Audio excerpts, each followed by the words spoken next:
It was an August morning in 1989, and the skies were cloudy in the Quebec City suburb of Beauport. As young Nancy lay daydreaming in her bed, her mother finished making breakfast. Suddenly, a deafening noise above her head brought Nancy back to reality. A few seconds later, another noise, this time even more violent, shook her out of her reverie once and for all. A few centimeters from her bed was a hole in the wall. The teenager was terrified. Mama! The ride they'd been on for several weeks had just become too bumpy, and now the four tenants of the building knew that it was time to move out.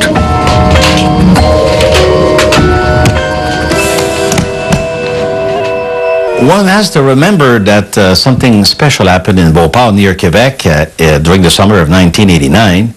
It was to the effect that a house started to perform irregularly.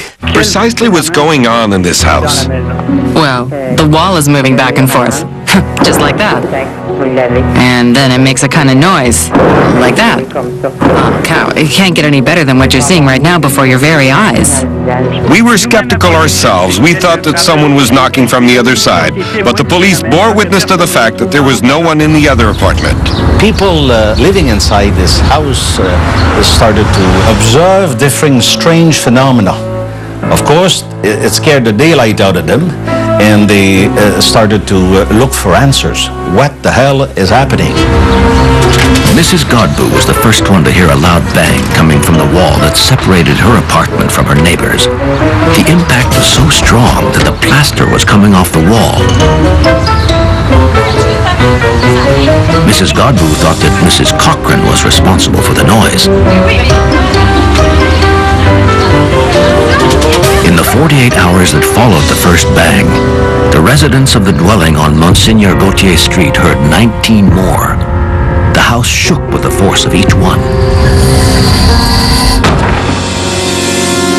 Distraught, the tenants contacted the city of Beauport, and a building inspector was sent to their residence.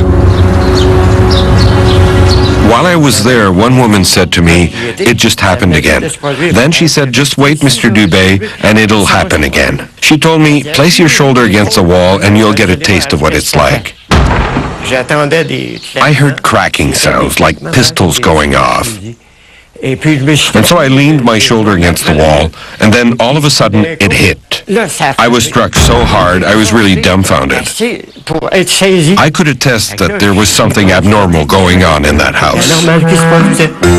Within a few days, everyone's nerves were shattered in that building on Monseigneur Gauthier Street. Everyone was accusing their neighbor of being behind the disturbances. They all suspected each other and wouldn't believe anything their neighbors said. The tenants of the haunted house, as it was referred to by the neighborhood, were in dire need of assistance. The firemen and the police were investigating everywhere, trying to find out what was going on in that house. At first, it was proposed that gas might be leaking up from the ground and causing pressure on the structure of the dwelling. The Metropolitan Gas Company sent a technical team to perform an analysis. While we were below, we heard a loud noise coming from upstairs, like a fist pounding on the wall. We went upstairs, but we didn't see anyone or anything. But we did finish our testing and effectively found no trace either of natural gas or of methane in the building.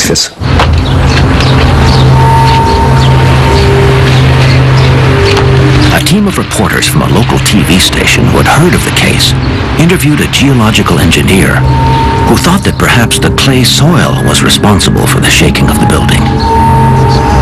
The moving wall acts a little bit like a membrane, and when it moves, it's because there are jolts coming from the wall, not from the roof. This is what we call unequal settling.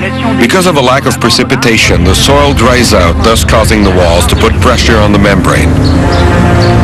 In the days following this report, the region had a lot of rainfall, but the situation didn't change.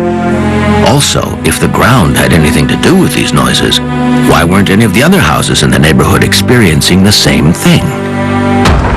If the surrounding houses were not disturbed by this phenomena, one has to look at the year that the house was built, how the footing of the house was made compared to the other housing around the immediate area. And then you have also to dig into the soil. There could be a big rock underneath the house next to the one we're talking about, therefore having a completely different base. When experts failed to come up with a rational explanation, rumors began to circulate that a poltergeist was to blame.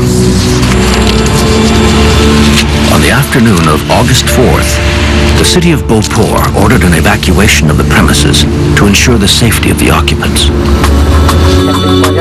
Several of them were convinced that the terrifying manifestations were due to mischievous spirits, otherwise known as poltergeists. For the 4 families involved, the nightmare would soon come to an end. It was around 10 o'clock. I was half asleep when I heard the noise. I got out of here as fast as I could. As long as this phenomenon was limited to one wall, public authorities allowed the tenants to stay. But now that more than one wall is affected, they're taking no chances and have ordered the tenants to evacuate. At that point, people were almost panicking. The landlord, the tenants, everybody was scared. Fear set in as to what was going on, and people didn't want to stay there anymore. They didn't even want to spend one more night there. Later that August, the tenants returned to their apartments to collect their belongings. It seemed that the noises were not as strong and not as frequent as before. By the end of the month, the phenomena seemed to have ended. The spirits had finally left 3566 Monseigneur Gauthier Street once and for all. I don't believe in this ghost or whatever it is. All I can say is that the house is still standing and that people are living in it.